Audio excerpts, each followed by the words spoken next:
Most people chant mantras and feel nothing, while there are others who describe getting supernatural powers and feeling a sense of connection to their deity. And it's not because mantras work for some and not for others, but they simply don't understand what they're doing. They've been told, if they just repeat a sound enough times, their life will magically shift. But there is reason some people chant for decades and feel nothing, while others begin the same practice and start experiencing the effects within weeks. So what exactly makes a mantra work? And more importantly, what really happens when it starts working? By the end of this video, you'll understand the stages a mantra moves through before it creates a real change in your life, why it works differently for different people, and what the texts call its highest state.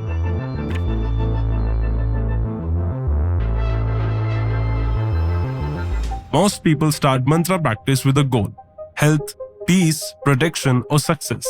While it can support these outcomes, the main purpose of this is to provide energy access for people who are not looking to do core yogic practices. The mantra is simply a tool for mind, and its deeper role is chitta shuddhi, the cleansing of mental impressions built from past experiences and emotions.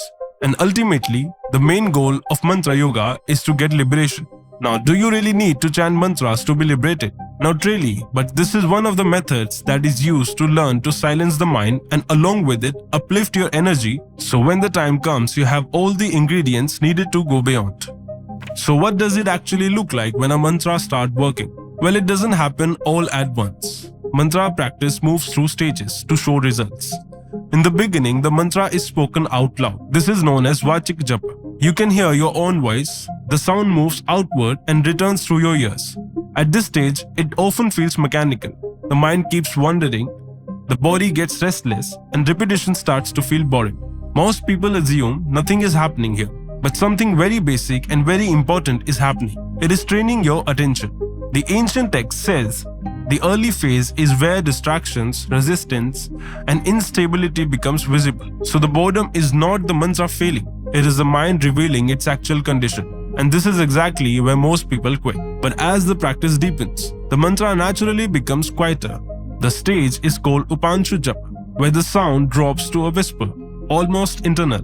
You're no longer projecting the mantra outward, and you are beginning to contain it. The experience shifts slightly. It starts to feel more personal and inward. The urge to speak reduces. The body settles a bit, and your attention doesn't scatter as easily as before. At this stage, sudden shifts may begin to appear.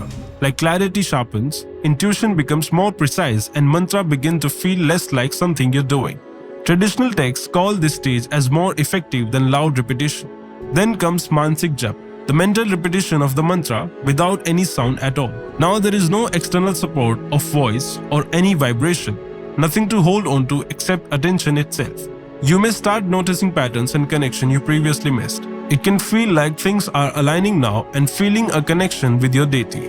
The practitioner may feel peacefulness and lack of agitation. But if you directly jump to this stage without practicing your attention and preparing your mind, then the moment you try to repeat the mantra mentally, thoughts will become louder, distractions will increase, and the mantra will start slipping away. If you hold on to it, instead of escaping, something will slowly begin to shift. The thoughts will lose their intensity. Small gaps of silence will begin to appear.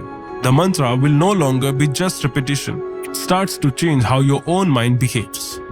As the practice deepens further, it can move into what the text describes as Ajapa Japā, the stage where repetition is no longer deliberate.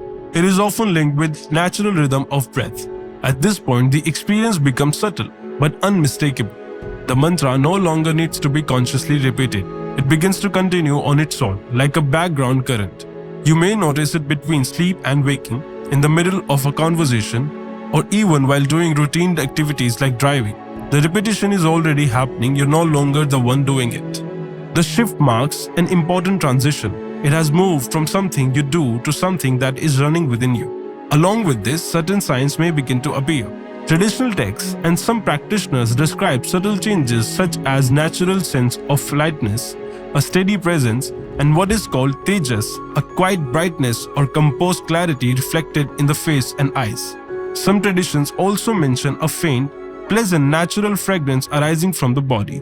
Though these experiences are not consistent markers and are never considered goals of the practice. An example of this is David Lynch. the American filmmaker who began mantra practice in 1973 and has continued it twice daily for over 50 years. He described his first experience as a sudden drop into deep silence, which was effortless yet strangely familiar. What he experienced reflects Ajapa Jap. He credits it for his clarity and creativity, not because it gave him peace, because it removed what was preventing it. Now, if a practitioner has reached this stage, it means he has truly mastered the mantra. The popular image for this is dramatic: clairvoyance, miraculous healing, manifestations. Well, depending on the mantra and depth of practice, certain capacities may begin to emerge. Like at the lower grade is where the mantra starts influencing your external world.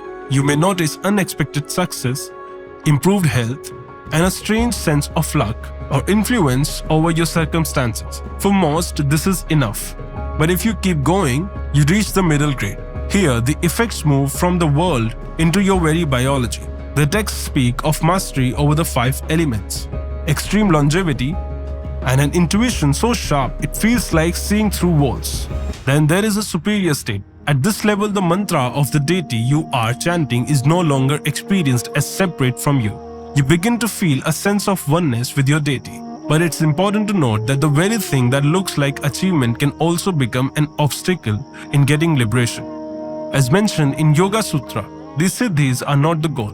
If you stop there, identify with them, or start building an image around them, they become a distraction, not progress. But none of your effort will give you real results if this one thing is missing. And it is the most important part of all. There are 2 ways a mantra comes to you. 1, you find it from a book, a video, or someone around you. In this case, yes, the mantra can still have an effect. But the other way, which is receiving a mantra through initiation, diksha, has very different result than the first one. Well, the idea is very simple. A teacher who has taken the mantra to siddhi doesn't just give you the words, but they pass on a charged version of it. This is why 2 people can repeat the same mantra for the same time and get completely different results.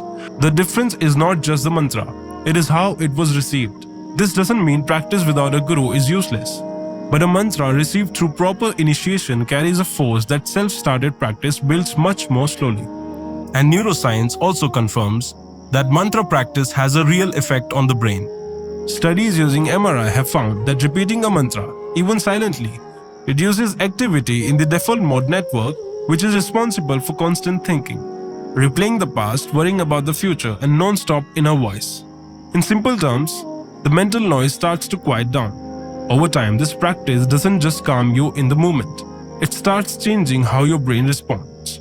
This is what science calls neuroplasticity, the brain's ability to reshape itself through repetition. What ancient texts describe as a still and steady mind, science now sees as a measurable shift in brain activity. You came to this practice with a question, maybe with a desire, maybe with something much heavier than a desire, a need, something that brought you here when nothing else was working. The ancient texts knew this about you. They designed the practice for exactly this entry point. What they ask in return is not perfection, not the right altar or the right posture or the right number of repetitions chanted on the right day of the lunar calendar.